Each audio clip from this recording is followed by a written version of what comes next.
Mr. President and members, the Governor of the great state of Wisconsin, the Honorable Scott Walker.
President of the Senate to introduce one of the youngest governors we've ever had, a good friend, a great leader, the Honorable Scott Walker.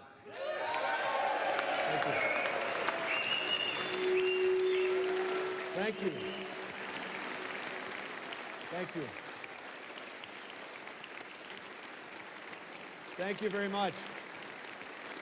Thank you. Thank you. Speaker Fitzgerald, Speaker Pro Tem Cramer, President Ellis, Majority Leader Fitzgerald, Minority Leader Miller, Minority Leader Barca, Supreme Court Justices, constitutional officers, tribal leaders, distinguished guests and members of the Cabinet, members of the legislature, and most importantly, fellow citizens of Wisconsin. It is an honor to be with you tonight to report on the state of our state. But first, I want to pause for a moment. You see, yesterday, Trooper Gary Markowski was struck by a vehicle in the line of duty and seriously injured. I spoke to his wife, Lynn, last night and again this afternoon, and am grateful to report that tonight he is resting in the hospital on his way to recovery. Let us pause for a moment to offer our thoughts and our prayers to the Markowski family and to all those who serve to keep us safe.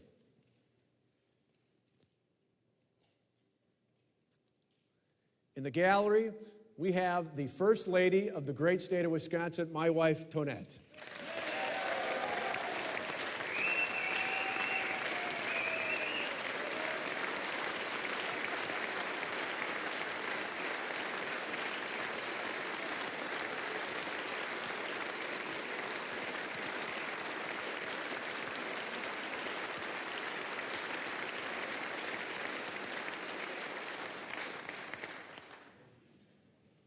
Alongside her are two young men who will maybe tower over her, but while they may look down on her in height, they'll always look up to her. My two sons, Matt and Alex, are up there, along with my parents, Lou and Pat Walker. I'm so happy to have our family with us here this evening.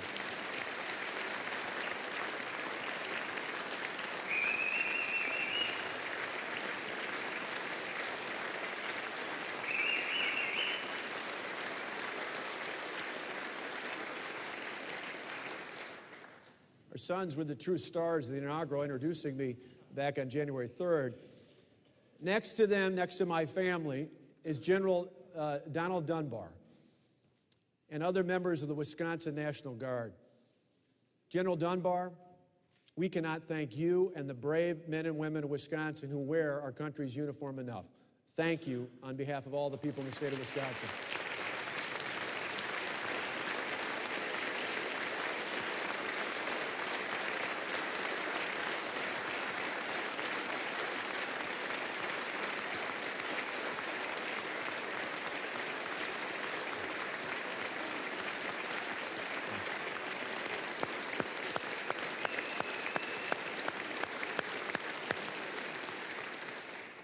Now, let me just add, not only do you defend our nation abroad, but you work on the front lines during our state's natural disasters, like tonight's storm.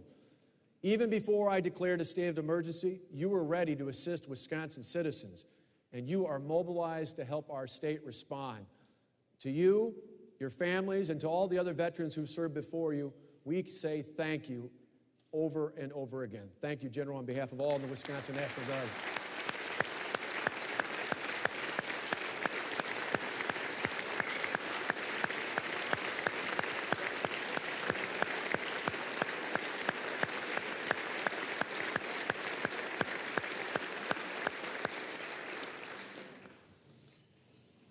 Every year, the governor of Wisconsin comes before this body to report on the state of the state.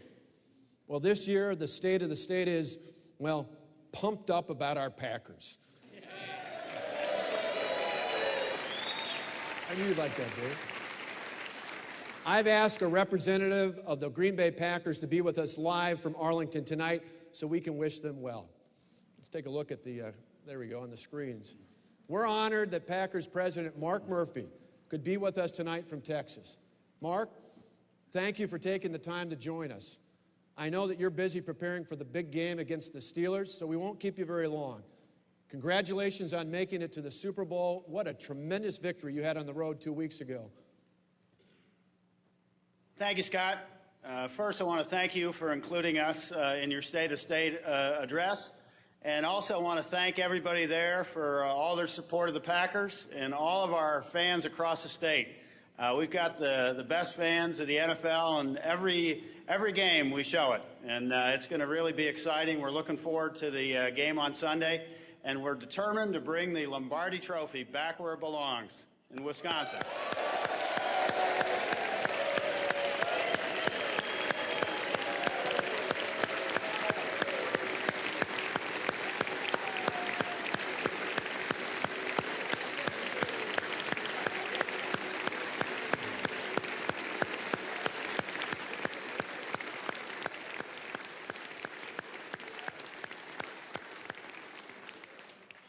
Mark, on behalf of the people of the state of Wisconsin, I want to let you know that the entire state is rooting for you, and we wish you the best of luck. Win or lose come Sunday, and we're going to win, but win or lose, we're proud of you. Thanks so much for joining us here tonight. Okay.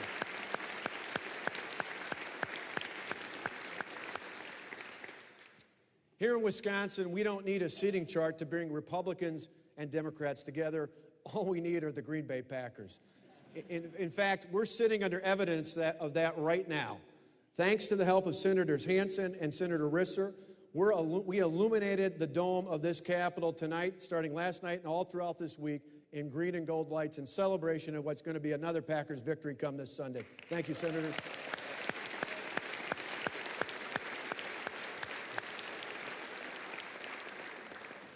Over the course of this season, our pride for the Green Bay Packers has brought this state together. I believe we need that same unity to get Wisconsin working again. Tonight, I will lay out a clear picture of the state of our state. We will be realistic about the challenges we face while optimistic about our solutions. First, let me be clear. We have an economic and fiscal crisis in the state that demands our immediate attention. The solutions we offer must be designed to address both job creation and our budget problems. Wisconsin's once strong economy is in need of repair. Too many of our people are hurting, and too many of our employers are struggling. The unemployment rate in December dropped to 7.5%. But remember, that is still 3 points worse than it was just 3 years ago at this time. We must do better. As I travel the state, I hear too many stories of families struggling to put food on the table. I see too many young people who can't find a job, having to move in with their parents.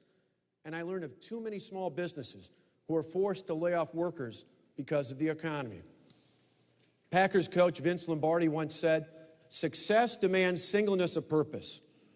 We are defining success for this administration by our ability to shape an environment where 250,000 jobs are created. Every action of our administration should be looked at through the lens of job creation. That's why moments after taking the oath of office as your governor, I called a special session of the legislature to focus on jobs. Already, we are sending a clear message that Wisconsin is open for business.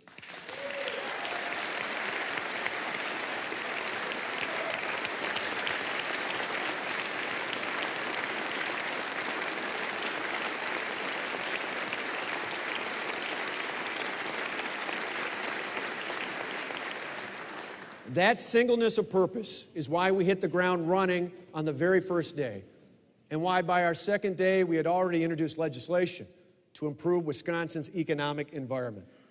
All told, we've introduced 8 pieces of legislation to instill in our state an environment that encourages job creation and to send a message to employers that now is the time to start hiring.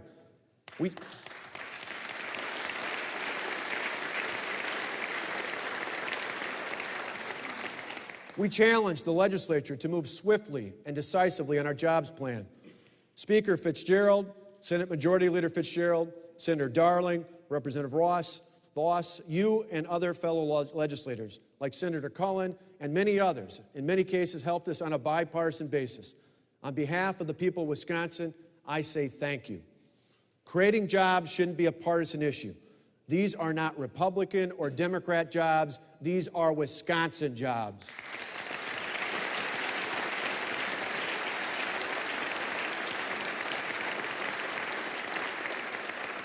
We have already shown in less than 30 days that we were able to sign 4 pieces of legislation into law that will help the private sector create jobs. And on my desk is another bill giving tax relief to small businesses that I intend to sign on Friday. The first act I signed as governor eliminated the state tax on health savings accounts, making health care more affordable for small business owners, blue-collar workers, and family farmers. I want to thank Representatives Crawford, Ziegebauer, and Stone, as well as Senators Darling, Olson, and Vukmir for their leadership on HSAs. This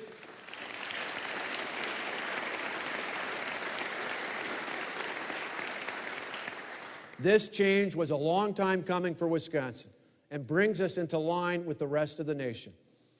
Our second act reduced frivolous lawsuits in Wisconsin. The litigation environment in a state is one of the key drivers for business, and unfortunately, we were once known as Alabama North because of our poor lawsuit climate.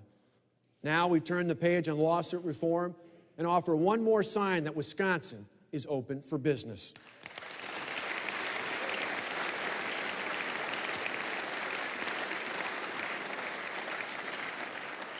Thanks to Senator Zipperer and Representative Jim Ott for their leadership on this important issue.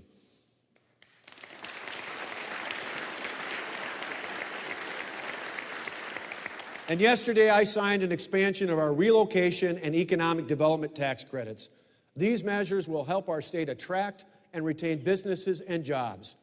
More thanks to the legislature for your swift action, and particular appreciation to Representatives Klinke, Williams, Nylons, and Allott, as well as Senators Lazick, Moulton, and Wangard for your leadership on these bipartisan measures.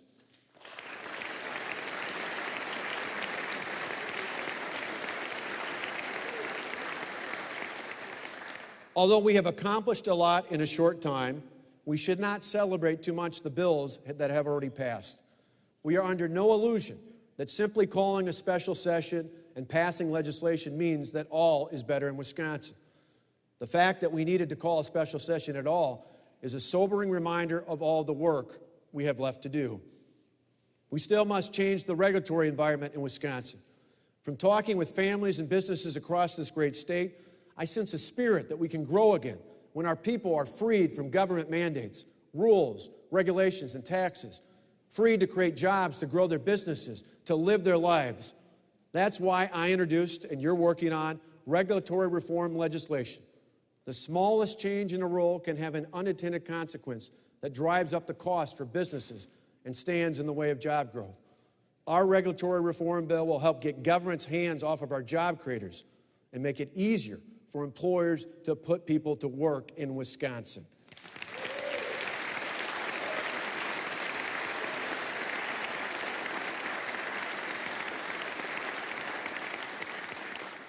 Two weeks ago, the Assembly Speaker and Senate Majority Leader and I joined together to write a column in the Chicago Tribune. We made the case to employers in Illinois that they, should escape to Wisconsin. Not only because of Illinois' massive tax hike, but because of two opposite directions our states are headed in. You see, businesses make decisions based on trends. Before locating a facility or adding jobs somewhere, they look to see what the future looks like. That's why the budget and budget repair bills we will introduce in the coming weeks are even more important than our special session legislation. It is in these budgets where rhetoric meets reality, where we will show that we will make the tough decisions now to lay the foundation for future economic growth.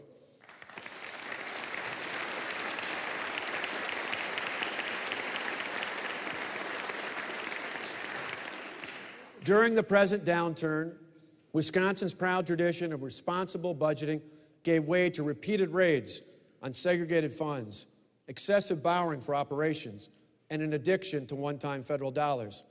These are no longer options, and their use has only delayed and worsened the difficult decisions we must now make.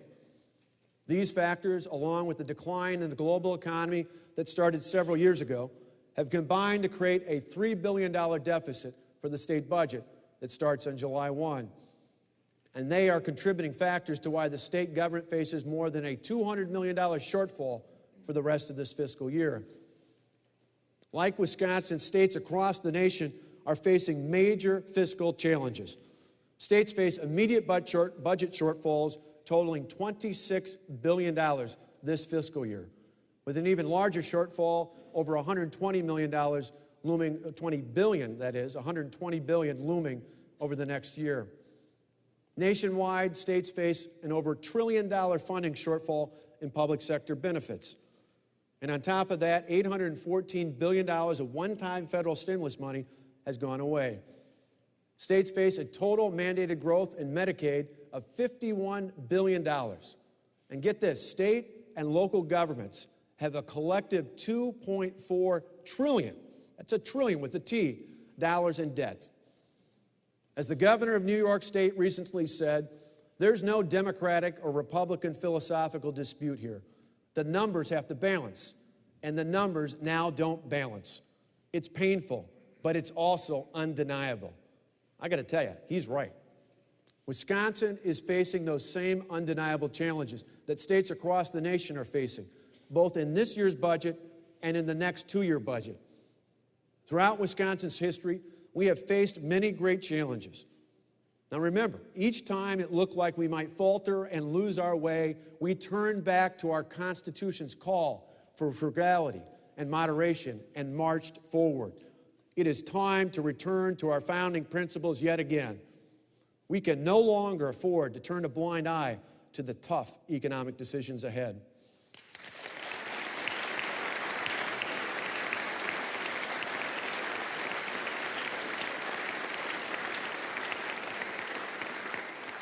Without swift corrective action, entitlement programs and legacy costs will eat up more and more of the operating budget.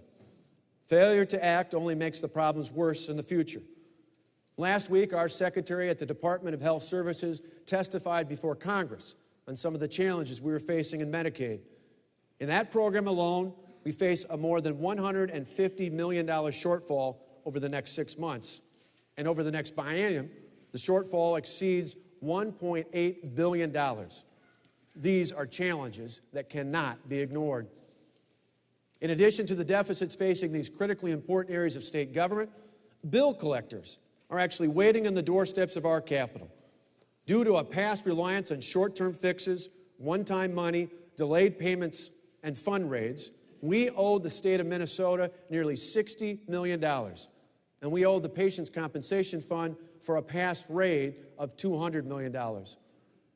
The decisions we face are not easy, and the solutions we must approve will require true sacrifice. But the benefit of finally making these tough decisions and being honest with the citizens of this state will help us to balance the budget in a way that creates a permanent, structurally sound state budget.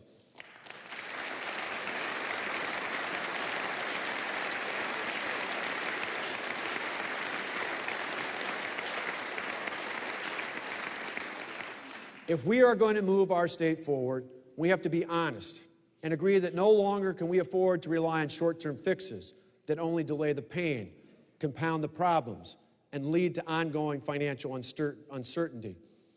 States like Wisconsin are left really with two choices. One is to raise taxes, continue to hinder our people with burdensome regulations, and kick the difficult choices down the road for our children and grandchildren. The other is to do the heavy lifting now and to transform the way government works in Wisconsin. Now, some states will choose the easy way out. As I mentioned before, our neighbors to the south chose to deal with their budget crisis with major income and business tax increases. At the same time, they pushed the most challenging decisions off until another day and probably another tax increase. We quickly saw the results of their actions. States, including our own, which are committed to holding the line on spending, began circling Illinois as soon as the tax increase passed. Their lack of action will ultimately lead to fewer jobs and higher taxes. But there is another way. We can use our budget challenge as an opportunity to reduce government and to increase flexibility, to ensure that all sectors of our economy contribute equally so that the entire state benefits. We are Wisconsin. We will lead the way.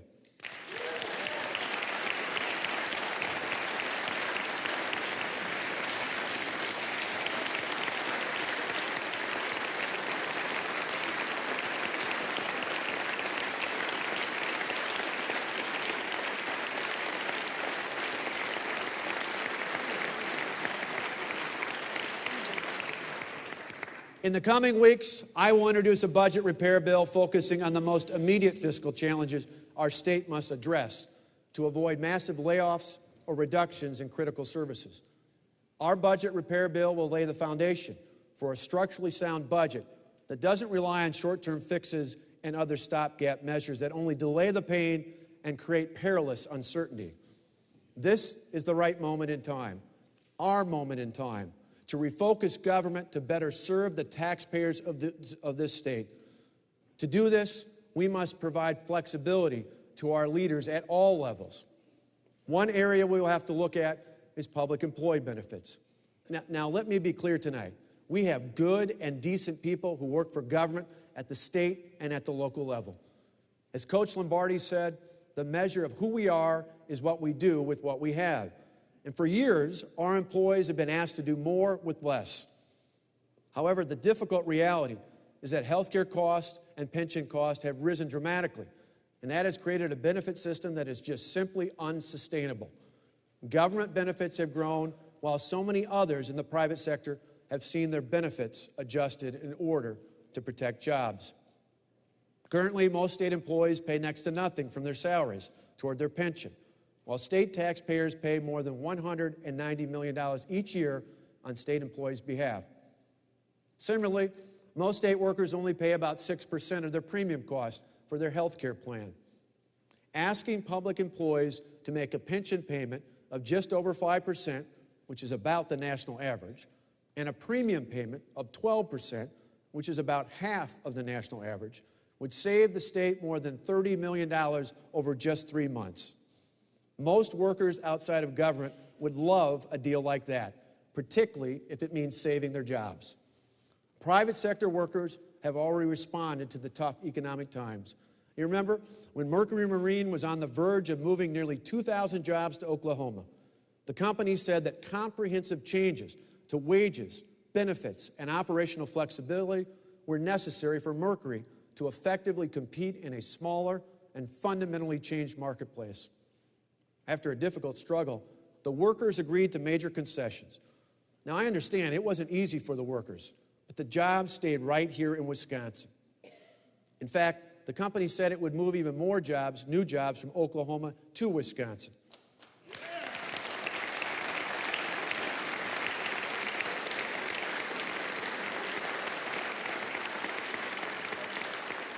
Now, at the time, I took special note of the words of one of the workers who had lost his job during the economic downturn and who had the opportunity to gain it back. He said, "They treated me and my family more than fairly over the years, and now that they're in difficult times, I understand it's time to give back so that we can keep all the jobs here in town." That worker was one of 350 returning workers and new hires by Mercury over the past 2 years, a company which is now positioned to emerge from the downturn even stronger and remains based firmly here in the great state of Wisconsin.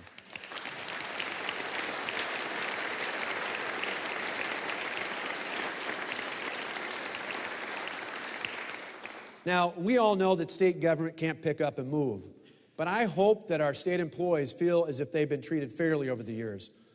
But like all of us, they should recognize that we are in difficult economic and fiscal times. Our upcoming budget is built on the premise that we must right-size our government. That means reforming public employee benefits, as well as reforming entitlement programs and reforming the state's relationship with local governments. Most importantly, our budget will focus on items that will help create an environment where the employers of this state can help put 250,000 people to work. The state's facing a fundamentally changed marketplace to which we must respond. Like Wisconsin companies, our competition isn't just next door in Michigan, Illinois, or Minnesota, but clearly in places across the world like China and Germany and India. As a result, we must transform our government and business environment to compete globally. With global competition also comes global opportunity. For instance, 96% of the world's population live, purchase, and consume products outside of the United States. Wisconsin businesses who want to grow, expand, and create new, good-paying jobs need to be able to get their products out to the world in a cost-effective manner. That means a strong transportation network in Wisconsin, reprioritizing our transportation investments. I challenge the Wisconsin Department of Transportation to look at new ways to reconstruct our state's busiest interchange, the Zoo Interchange, which is used by 350,000 people a day. Well, I've got good news for you tonight. Our transportation leaders met the challenge and developed a plan that will start the project ahead of schedule and save the taxpayers of this state $600 million.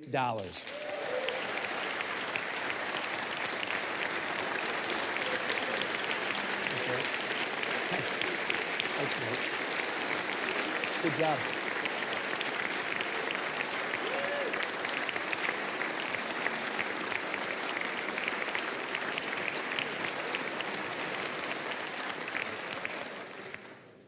And while we've done big things and will continue to do big things to help business grow jobs in Wisconsin, the quiet things matter too.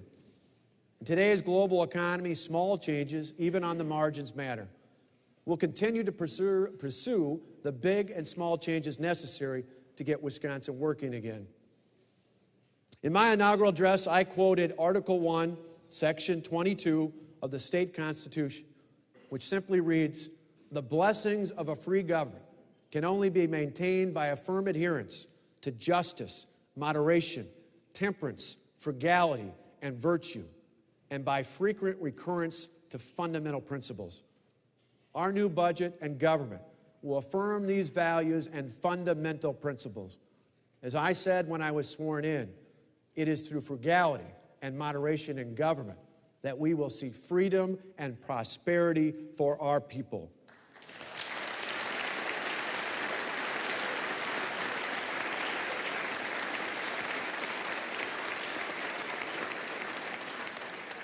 That's really what this administration is all about, frugality and jobs.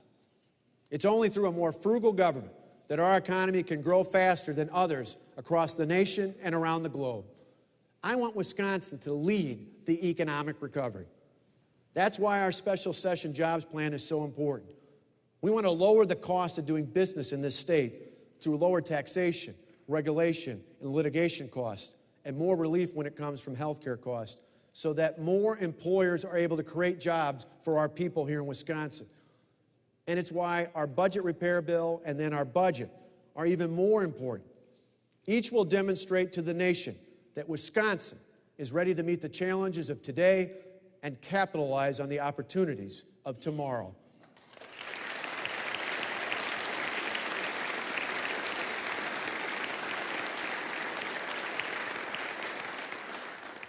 By making the tough choices, we will send a message loud and clear throughout our great state, into Illinois, across the nation, and around the world.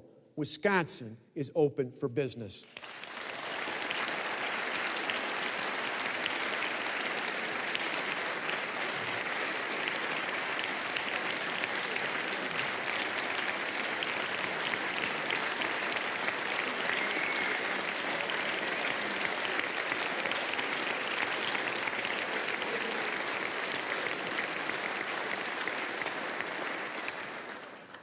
We are ready to grow. We will tackle the big issues. We will lead the way.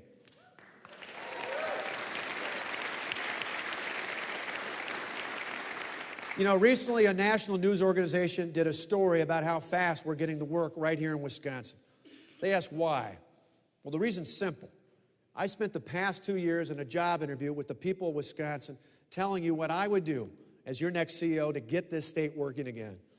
As you know, I was pretty specific about what I'd do and about our plans, and even on the day I'd start implementing those plans. So I saw no reason to wait a year or 6 months or even a month to get to work. Now is the time for action.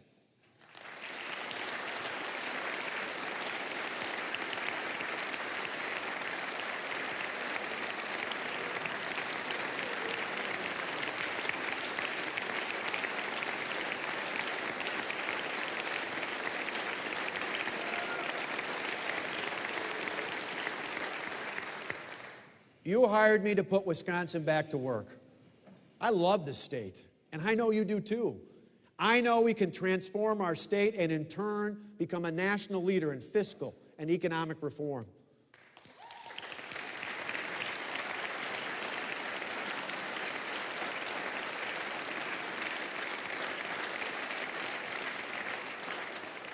But I also know it won't be easy. But the last 30 days have shown that we are ready to turn this state around. Throughout the football season, the Packers were able to unite the people of our great state. Now we need to use that same unity to show that we are ready to get Wisconsin working again. Acting together, I know that we can, because I believe in Wisconsin. Thank you. God bless you. God bless our armed forces. And may God truly continue to bless the great state of Wisconsin.